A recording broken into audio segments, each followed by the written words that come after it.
ஆண்டிப்பட்டி ராஜா தன்னோட இருப்பை காட்டிக்கணும் அப்படின்றதுக்காக 2021லயே திரு எடப்பாடி பழனிசாமி அன்னைக்கு இருந்த முதல்வரான எடப்பாடி பழனிசாமி அவருடைய தாயை தரைக்குறவா பேசினாரு தன்னோட இருப்பை உறுதி செய்யறதுக்காக. இன்னைக்கும் இருப்பை உறுதி செய்யறதுக்காக மறைந்த முன்னாள் முதல்வர் மக்கள் மனதில் இன்றும் ஆண்டு கொண்டிருக்கும் பொன்மலை செம்மலான புரட்சித் தலைவர் எம்ஜிஆர் திரும்ப தரைக்குறவா பேசியிருக்காரு. தன்னோட இருப்பை அவங்க கட்சிக்காரங்களுக்கு காட்டணும், பாருங்க என்ன எதிர்த்து அதிமுகவே போராடுது அப்படின்னு காட்டுறதுன்னு ஒரே காரணத்துக்காக மறைந்த ஒரு தலைவரை பத்தி இன்னைக்கு தரைக்குறவா பேசியிருக்காரு ஆண்டிப்பட்டி ராஜா அவர்கள். நீலகிரியில போன முறை இந்த முறை அவருக்கு தான் தந்தாகணும்னு சொல்லி ஏற்கனவே உதயநிதி கிட்ட நீலகிரி திமுக நிர்வாகிகள் கோரிக்கை வச்சிருக்காங்க.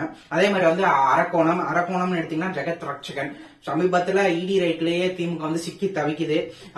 ஆளுங்கட்சி தமிழகத்திலோட ஒரு ஆளுங்கட்சி இடியில சிக்கி தவிக்குதுன்னா அது திமுகவோட கட்சியா தான் இருக்கும். இவர் மேல இடி ரைடு போகும்போது மார்ச்சூர்ல இருந்துலாம் பணத்தை எடுத்தாங்க.